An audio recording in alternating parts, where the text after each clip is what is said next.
அந்த ஜட்ஜ்மெண்ட் பற்றி கொஞ்சம் டீட்டெயிலாக சொல்ல முடியுமா? தீர்ப்புரையில் இல்லாத விஷயங்களும் இதில் வந்து செய்தியாக்கப்பட்டிருக்கு. ஒரு தனிநபர் ஒருத்தர், ஒரு எஸ்ஓபி, இதில் எதிர்மனுதாரராக கூட தாவேக்கா கிடையாது. நீங்கள் முன்ஜாமீன் போட்டதே ஒரு பின்னடைவு தான். பொதுச் செயலாளர் நீதிமன்றத்தில் போய் என்ன சொல்கிறாரு, எனக்கும் இந்த கூட்டத்துக்கு சம்மந்தமே இல்லைன்னு. அரசியலுக்கு நீங்கள் வந்துட்ட பிறகு சிறைக்கு அச்சப்படக்கூடாது. விஜயும் வந்து காணொலியில் பேசும்போது உங்களுக்கு பழி வாங்கணும்னா என்னையும் பழி வாங்கினதுன்னு ஒரு பொலிட்டிக்கல் மெச்சூரிட்டி இல்லாமல் பேசுகிறாரு. 10,000 பேர் சொல்லிட்டு 27,000 பேர் வந்துட்டாங்க. நாமக்கல்லையும் 20 பேர் கிட்ட வந்து 17 பேர் கிட்ட மயக்கம் போட்டு விழுந்தாங்க.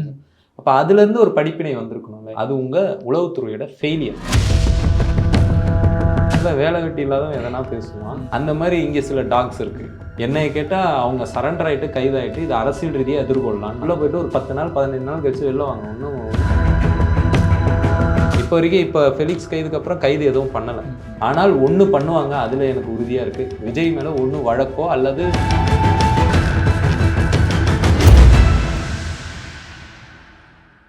ஆச்சி அதிரசமா விடுங்க, கையில தட்டி சூடான எண்ணெயில பொரிச்சா அதிரசம் ரெடி. அக்டோபர் 5ஆம் தேதி முதல் உங்கள் ஜெயச்சந்திரன் இப்பொழுது மிக பிரம்மாண்டமாக கீழ்கட்டளையில். வணக்கம் தோழர். வணக்கம்.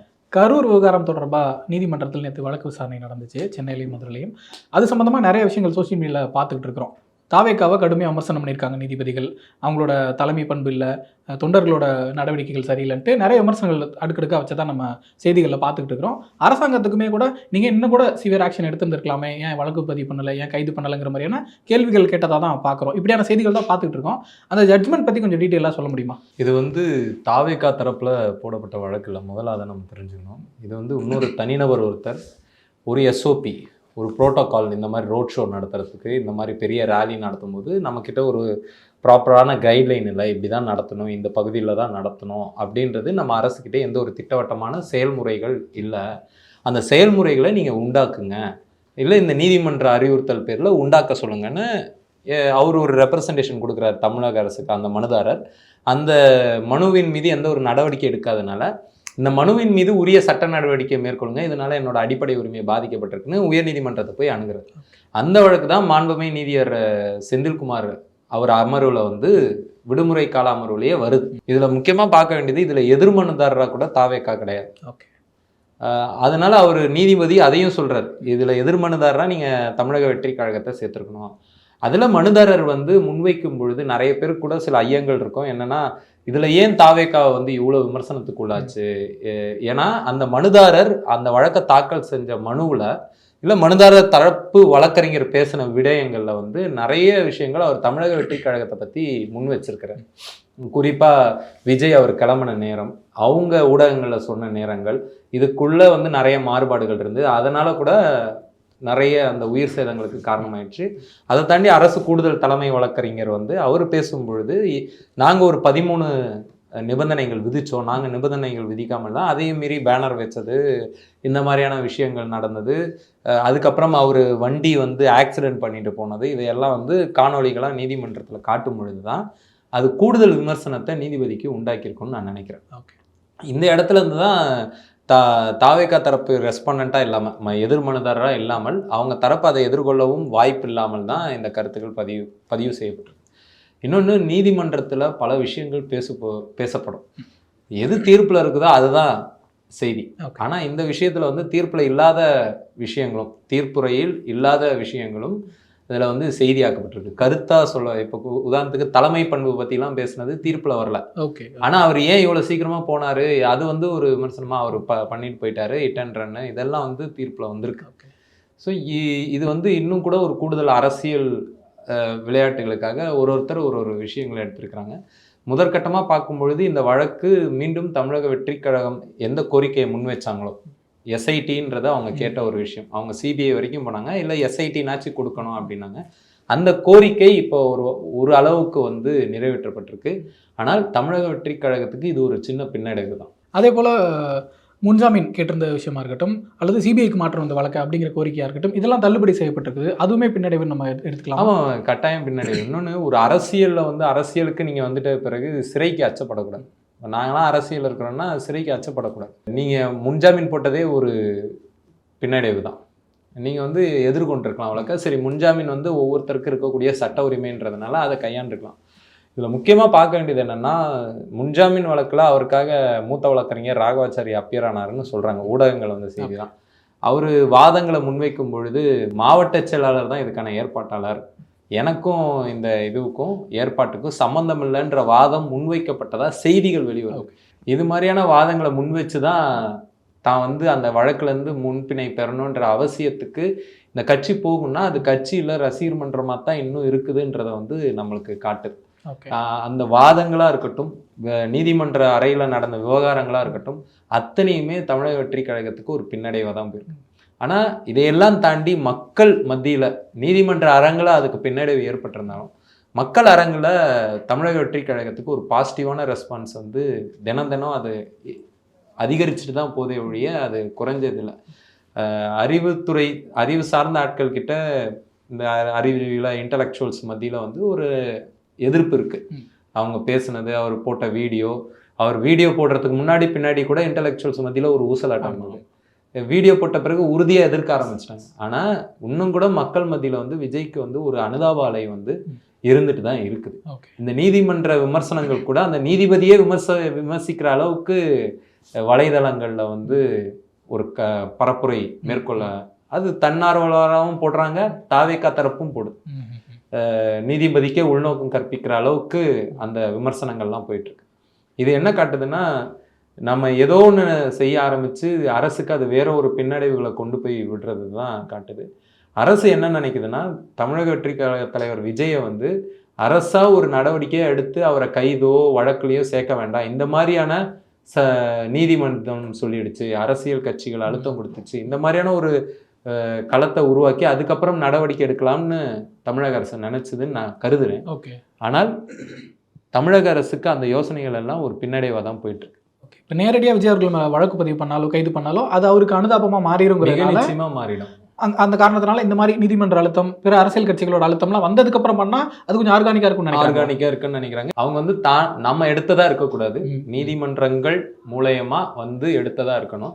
ஏன்னா சட்டப்படி அந்த தினத்துல முதல் தகவல் அறிக்கையில விஜயோட பேர் போட முடியாத காரணம், அவரு பொதுச் செயலாளர் அனுமதிக்கு வந்து நின்ன போது கூட பொதுச் செயலாளர் நீதிமன்றத்தில் போய் என்ன சொல்றாரு, எனக்கும் இந்த கூட்டத்துக்கு சம்மந்தமே இல்லைன்றாரு. ஆனா அப்ப சம்பந்தமே எங்கேயுமே மனுதாரரா இல்லாமல், நீதிமன்றத்துல மனுதாரரா இல்லாமல், அனுமதி பெறுவதிலையும் மனுதாரரா இல்லாமல் இருந்த விஜய் பேரை நீங்க முதல் தகவல் அறிக்கையில போட்டிருந்தீங்கன்னா சும்மா இருந்திருப்பாங்களா? இப்போ அதனால தமிழக அரசு யோசிச்சிருக்கோம், இப்போ ஹிட் அண்ட் ரன் வரைக்கும் நீங்க போடுங்க அப்படின்னு நீதிமன்றம் வந்து எடுத்திருக்கிறதுனால வேற வழி இல்லாமல் தமிழக அரசும் போடும்னு நான் நினைக்கிறேன். வருங்காலம்ல விஜய் மேல ஒன்று வழக்கோ அல்லது வேற குறைந்தபட்சம் ஒரு விசாரணைக்குன்னா எஸ்ஐடி முன்னிலையில் அழைக்கப்படுவார் அப்படின்னு யூகிக்கலாம். இப்போ 2 நாள் முன்னாடி விசிக தலைவர் திருமாவளவன் அவர்கள் வந்து தமிழ்நாடு அரசாங்கத்தை அழுத்தம் கொடுக்குற மாதிரி பேசியிருந்தாரு. ஏன் இன்னும் கைது பண்ணாமல் இருக்கு, வழக்கு பதிவு பண்ணாமல் இருக்கு, அப்போ அண்டர் கிரவுண்ட் டீலிங் இருக்கான்னு கேட்டதெல்லாம் கூட நம்ம இது கூட சேர்த்து தான் எல்லாத்தையும் இது கூட சேர்த்துக்கலாம். ஏன்னா இது வந்து தனிச்சு பார்க்க வேண்டிய ஒன்றும் இல்லை. இது எல்லாமே இவருக்கு எதிரான, விஜய்க்கு எதிரான அந்த ஒரு இது நானா எடுத்த நடவடிக்கை இல்லை. நான் எடுத்தேன்னா பர்சனல் வெண்டேட்டா இருப்பேன். விஜயும் வந்து காணொலியில பேசும்போது உங்களுக்கு பழி வாங்கினா என்னைய பழி வாங்கிக்கோங்கன்னு ஒரு பொலிட்டிக்கல் மெச்சூரிட்டி இல்லாமல் பேசுறாரு, ஒரு சினிமா வசனம் போல பேசுறாரு. அப்படி இருக்கும் பொழுது இவரை கைது பண்ணிட்டா என் வளர்ச்சி பிடிக்காம தான் கைது பண்ணிட்டாங்கன்னு கூட மாற்றுவதற்கான வாய்ப்பு உண்டு. அதனால தமிழக அரசு இந்த மாதிரியான விஷயங்களை பண்ணிட்டு அதுக்கப்புறம் கைது பண்ணான்னு நினைச்சிருக்கோம். இப்போ நீதிபதிகள் தாவேக்காவை என்ன மாதிரியான விமர்சனங்கள்லாம் பண்ணியிருந்தாங்க, ஜட்ஜ்மெண்ட் எப்படி இருந்துச்சுன்றதெல்லாம் சொன்னீங்க. தமிழ்நாடு அரசாங்கத்து மேலேயும் சில விமர்சனங்கள் இருந்ததா சொல்றாங்க. என்ன மாதிரி விமர்சனங்கள்? தமிழ்நாடு அரசு இந்த கரூர் சம்பவத்தை நீங்க புரிஞ்சுக்கிட்டீங்கன்னா முதன்மையான குற்றவாளி வந்து நம்ம தமிழக வெற்றி கழகம்னு சொன்னாங்க. ஆனா இதுல இன்னும் ஒரு கூடுதல் ஒரு ஜாயிண்ட் லயபிலிட்டி யார் வருதுன்னா ஸ்டேட் வருது. ஏன் ஸ்டேட் ஒரு ஜாயிண்ட் லயபிலிட்டி இருக்குன்னா, இவங்க தாவேகா தரப்புல வச்ச மிக முக்கிய குற்றச்சாட்டுல ஒன்று 10,000 பேர் சொல்லிட்டு 27,000 பேர் வந்துட்டாங்க. அதை வந்து நீங்க குற்றச்சாட்டை சொல்லவே கூடாது, அது உங்க உளவுத்துறையோட ஃபெயிலியர். ஏன் ஃபெயிலியர்ன்றனா, இப்போ நாங்கள் இருக்கிறோம், நாங்கள் வந்து ஒரு அனுமதி கேட்க போகிறோன்னா நாங்கள் 500 பேர் வரோம்னு சொல்லுவோம். ஆனால் ஒரு உதாரணத்துக்கு அது ஒரு 5,000 பேர் வருவதாக இருந்ததுன்னா உளவுத்துறை எங்களுக்கு சொல்ல முன்கூட்டி எங்களுக்கு அறிவுறுத்தும், 5,000 பேர் வருவதாக எங்களுக்கு தகவல் இருக்கு, நீங்கள் 500 பேர் தான் அனுமதி கொடுத்துருக்கீங்க, நாளைக்கு என்னென்ன ஏற்பாடு பண்ண போறீங்க சொல்லுங்கன்னு. இந்த இடத்த நான் 10,000 பேர் கேட்டேன் அதனால அந்த இடத்த கொடுத்தேன்றாங்களா காவல்துறை?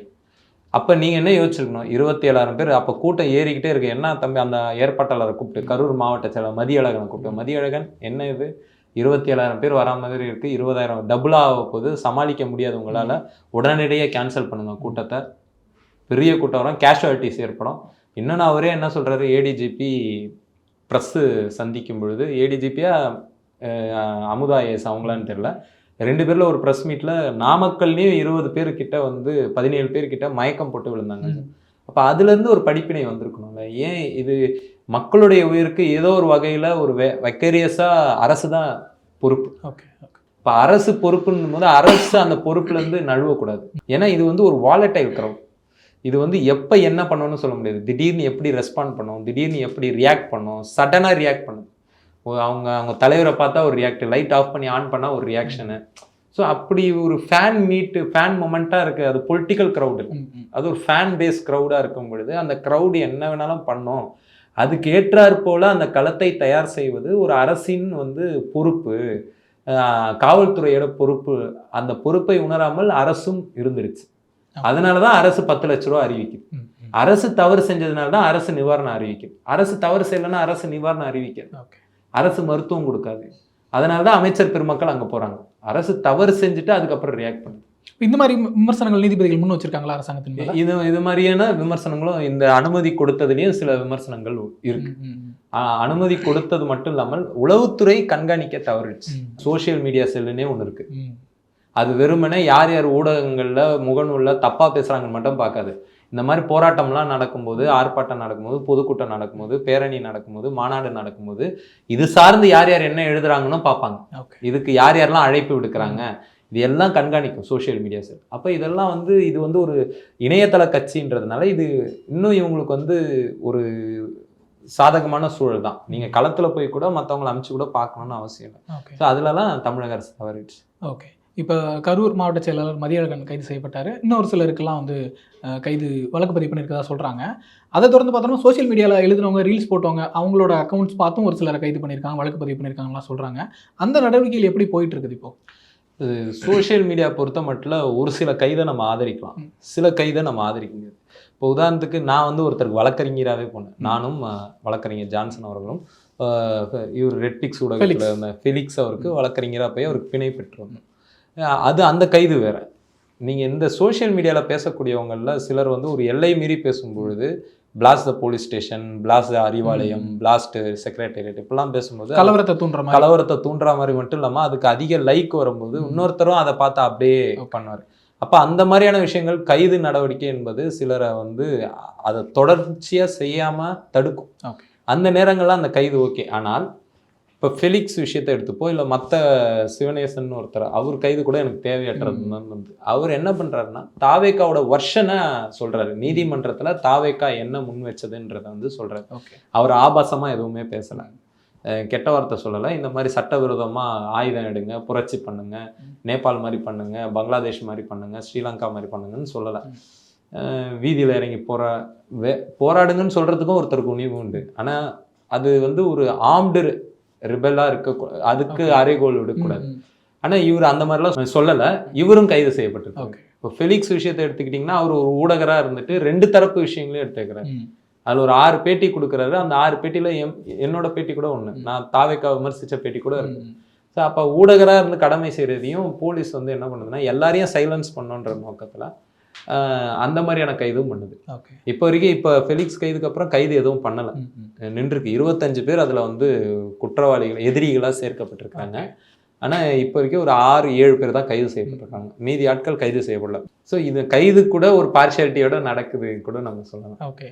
இப்போ ஃபெலிக்ஸ் அவர்களுக்கு நீங்கள் அட்வொகேட்டாக போயிருந்த இதில் உங்களை ஒரு சிலர்லாம் நீங்கள் டிவிகே காரர் அப்படின்லாம் விமர்சனம் பண்ணிட்டு இருந்ததை பார்த்தோம். ஒரு சிலர் ஒரு பாஜக பேக்ரவுண்ட் அப்படின்லாம் சொல்லிட்டு இருந்ததை பார்த்தோம். இந்த மாதிரி விமர்சனங்கள் வந்துச்சு, அதெல்லாம் எப்படி ஃபேஸ் பண்ணீங்க நீங்கள்? அதுதான், வேலை வெட்டி இல்லாதவன் எதனா பேசுவான். இதே 2018 போராடி இருக்கிற தஞ்சை குடிக்காடு வன்கொடுமையிலேருந்து ஆரம்பித்து இன்னைய வரைக்கும் என்னென்ன வன்கொடுமை நடக்குது அத்தனை வன்கொடுமைக்கும் போராடிட்டு இருக்கோம். அதிமுக ஆட்சியாக இருந்தாலும் சரி, திமுக ஆட்சியாக இருந்தாலும் சரி. 2024 அமரன் படத்தை பற்றி எதிர்த்து பேசினதுக்காக டிரெவிடியனிஸ்ட் அட்வொகேட்டுன்னு போட்டான் கம்யூன் இதழில். கொஞ்ச நாள் முன்னாடி அதிமுக திமுக கைக்குலின்னு என்ன எழுதுனா, இப்போ திமுக என்னை தாவேக்கா கைக்குலின்னு எழுது. தாவேக்கா 2 நாள் முன்னாடி என்னை திமுக கைக்குலின்னு எழுதுச்சு. எந்த கட்சின்னு எனக்குமே தெரியல. இப்போ ஒரு நாய் இருக்கு, ஒரு முதலாளி விசில் அடிப்பார், அந்த விசில் சத்தத்தை வச்சு அந்த நாய் யூகிக்கும். ம்.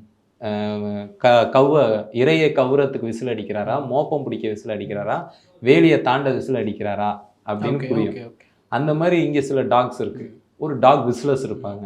அந்த டாக் விசிலர்ஸ் வந்து என்னை பற்றி ஒருத்தர் எழுத ஆரம்பிச்சோன்னே அதை அப்படியே மொத்த பேர் பிடிச்சிப்பாங்க. அப்படிதான் வந்து ட்விட்டர்லையும் ஃபேஸ்புக்லையும் நான் என்ன எதுக்காக நிற்கிறேன்னு கூட தெரியாமல் என்னைய வழக்கில் போய் நான் நின்று இருக்கேன் அப்பாவி இஸ்லாமியர்களுக்காக. நான் தாவேக்காலாம் கிடையாது. ஃபெலிக்ஸ்க்கு போய் நின்னதுக்கான காரணம் அடிப்படை மனித உரிமைன்ற அடிப்படையில், ஒரு கருத்துரிமை என்ற அடிப்படையில் நான் போய் நின்னேன். ஏன்னா அந்த சட்டத்தில் நான் அந்த வாதாடும் போது கூட நாங்கள் முன் வச்சது அரசமைப்பு சட்டக்கூறு 22(1) பின்பற்றல. குற்றவியல் நடைமுறை சட்டம் 35 உபப்பிரிவு 3 வந்து அவங்க பின்பற்றல. BNSS பாரதிய நகரிக் சுரக்ஷா சங்கீதா பிரிவு 35(3) வந்து அவங்க பின்பற்றல. இந்த 2 விஷயத்தை முன்வைத்து தான் நாங்கள் வாதாடினோம். அப்போ இந்த 2 விஷயத்துல கன்வின்ஸ் ஆகி தான் கோர்ட் அவருக்கு பிணை கொடுத்தது. சிறைக்கே அனுப்பாமல் பிணை கொடுத்தது. அரசியல் என்பது அரசை பற்றி விமர்சிப்பது, என்னை போன்ற தனிநபர்களை பற்றி விமர்சிப்பதில்லை. மைக்கேல் பெட்டியில் ஆரம்பித்து இன்னை வரைக்கும் எத்தனையோ அவதூறுகள் பரப்பியிருக்காங்க பிஜேபின்னு. அண்ணாமலை கைது செய்யப்பட்டிருக்கிறாரா, ராஜா கைது செய்யப்பட்டிருக்கிறாரா, நயனார் நாகேந்திரன் கைது செய்யப்பட்டிருக்கிறாரா, இவங்க பேசாத பேச்சுக்களா இப்போ இருக்கக்கூடிய திருப்பரங்குன்றம் வரைக்கும் எடுத்து தூய்மை பணியாளருக்காக நீலமோட போடியம் இருந்த மைக்கை பிடிச்சி பேசினா நீலம்னு அவங்கள போட்டு கொதறது, டைரக்டர் ரஞ்சித்தை போய் கொதறது. உங்களுக்கு வந்து அறிவை பார்த்து இவர்களுக்கு பயம். அறிவிடம் அடிப்பணிய மாட்டார்கள், மாறாக அறிவுக்கு எதிராக அவதூறு பண்ணுவாங்க. இவங்க எல்லாம் பேமெண்ட்டை மைண்டில் வச்சுட்டு எழுதுறவங்க, மக்களை மைண்டில் வச்சுட்டு எழுதுறவங்க கிடையாது. அதனால் அந்த விமர்சனங்கள் வந்து கடந்து போயிட்டேன் நான். ஓகே. ஸோ இறுதியாக இப்போ தாவேக்காக்கு நீதிமன்றத்தில் ஒரு பின்னடைவு அப்படின்னு சொல்கிறீங்க. தாவேக்கா தரப்புலேருந்து மேல்முறையீடு ஏதாவது போகிறதுக்கு வாய்ப்பு இருக்குதா? அதுக்கு எந்தளவுக்கு பாசிபிளாக வரதுக்கு? என்னை கேட்டால் அவங்க சரண்டர் ஆகிட்டு கைதாகிட்டு இது அரசியல் ரீதியாக எதிர்கொள்ளலான்னு நான் சொல்லுவேன். அதுதான் அவங்களுக்கு வந்து அரசியல் ரீதியாகவும் நல்லது, ஒரு பொறுப்புடைமை. இப்போ கூட ஒன்றும் கேட்டுல விஜய் அந்த பழைய வீடியோ கூட மன்னிப்பிட்டு நான் சொன்னதை தப்பாக புரிஞ்சுக்கிட்டீங்க, நான் உண்மையிலேயே அந்த விஷயத்துக்கு நானும் பொறுப்பெடுத்துக்கிறேன், எனக்கும் பொறுப்பு இருக்குது, நான் வந்து ஒழுங்காக வாலண்டியர்ஸை நியமிக்கல, நான் ஒழுங்காக தண்ணி பாட்டில் கொடுக்கல, நான் வந்து இதை வந்து ஒரு ஃபேன் மூமெண்ட்டாக நினச்சிட்டேன், வருங்காலங்களில் நான் இதை பண்ண மாட்டேன்னு சொல்லிட்டு வழக்கை எதிர்கொண்டுட்டு உள்ளே போயிட்டு ஒரு 10 நாள் 15 நாள் கழிச்சு வெளில வாங்க. ஒன்றும் கெட்டுட போகிறது. எப்படியோ வாரத்துக்கு ஒரு நாள் தானே நம்ம கூட்டம் நடத்துகிறோம், 2 வாரம் வேறு லீவ் விட்டீங்க. அப்போ வந்து பொறுமையாக பண்ணலாம். அதை அவங்க வந்து பண்ணணுன்றது எங்களை போன்றவரோட அறிவுரை.